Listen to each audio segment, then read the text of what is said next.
सभी को जय मसीह की। मैं आशा करती हूँ आप सभी बहुत अच्छे होंगे, खुश होंगे, प्रभु में आनंदित होंगे। तो आइए हम योना की पुस्तक पढ़ेंगे और उसका 3रा अध्याय पढ़ेंगे।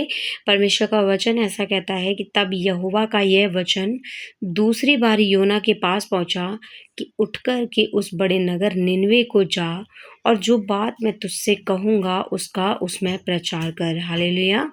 देखिए प्रभु परमेश्वर ने और योना को आज्ञा दी कि जाकर के वहाँ पर प्रचार कर निनवे में, और जैसा मैं तुझसे कहूँगा केवल वही कहना। तो हालेलुया। फिर देखिए तब योना यहोवा के वचन के अनुसार निनवे को गया, और निनवे एक बहुत बड़ा नगर था। वह 3 दिन की यात्रा का था। हालेलुया। 3 दिन की यात्रा का था, इसका मतलब वो बहुत ही बड़ा नगर था। और योना ने नगर में प्रवेश करके 1 दिन की यात्रा पूरी की।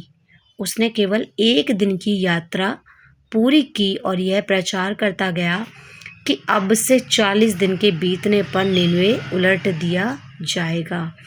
जब उसने ये प्रचार किया लोगों के बीच में और केवल 1 ही दिन की यात्रा पूरी की, इसका मतलब उसने पूरे गांव का 1/3 हिस्सा में ही प्रचार किया था, तब निनवे के मनुष्यों ने परमेश्वर के वचन की प्रतीति की। मतलब उन्हें परमेश्वर का वचन याद आया और उन्होंने परमेश्वर के वचन को अपने हृदयों में फिर से उन्होंने सुना, परमेश्वर की आवाज़ को सुना और उपवास का प्रचार किया गया। और बड़े से लेकर छोटे तक सबों ने टाट को उड़ा। मतलब सब ने अपने अपने हृदयों को परमेश्वर के पास लेकर के आए और सब ने रिपेंट किया।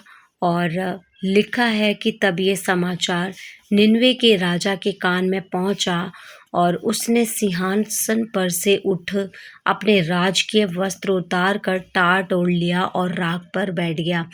जब सिंहासन पर राजा बैठा था और उसने जब इस बात का समाचार सुना कि परमेश्वर 40 दिन के भीतर इस निनवे शहर को नाश करने पर है, तो उसने भी अपने राजकीय वस्त्रों को उतार कर टाट ओढ़ लिया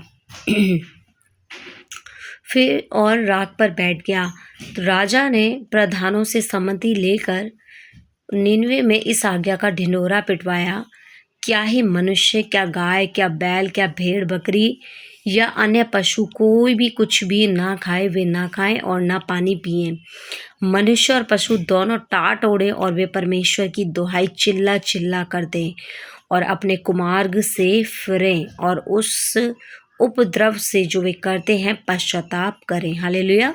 देखिए जब राजा को ये इस चीज़ का पता चला कि अब परमेश्वर इस नगर को नाश करने पर है, तो उसने अपने मन में ये सोचा कि अब कुछ नहीं हो सकता, केवल प्रभु के सामने यही मार्ग है कि प्रभु के सामने जाकर के पश्चाताप किया जाए और हर एक जन अपने उन बुरे कामों से अपने मनों को फिरा कर परमेश्वर की दुहाई दे। हालेलुया। तो हर एक जन ने क्या किया, वैसा ही किया।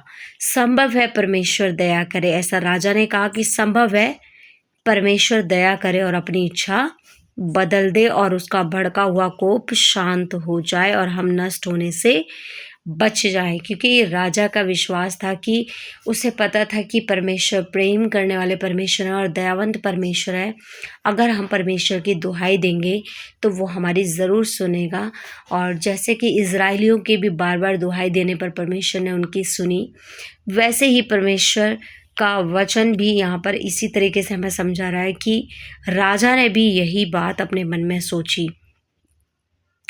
तो ऐसा हो सकता है कि अगर हमारे जीवन में भी बहुत सारी सिचुएशन खराब हो चुकी है और अब हमें लग रहा है कि अब तो परमेश्वर हमें दंड देगा, है ना, और लग रहा है कि अब सब कुछ खत्म होने वाला है, तो आप रुक जाइए। आज आप प्रभु के सामने अपना पूरा समर्पण कीजिए और संभवत परमेश्वर दया करेंगे। हालेलुया।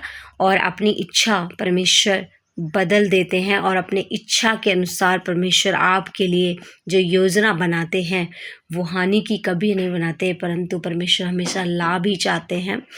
हालेलुया।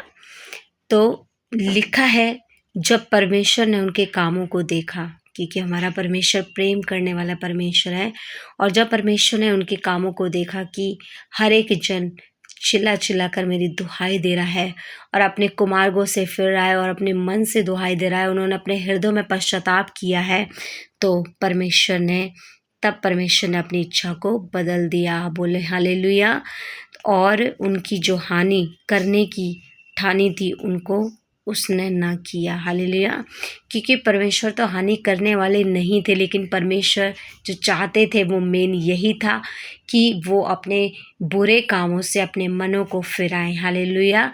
क्योंकि परमेश्वर कभी नहीं चाहते कि एक भी आत्मा नरक में जाकर के नाश हो, क्योंकि हमारा परमेश्वर इसीलिए हमसे इतना प्यार करता है कि हम कह सकते हैं कि वो हमसे इतना प्यार करता है कि उसने अपना इकलौता पुत्र भी हमारे लिए नरक छोड़ा। हालेलुया।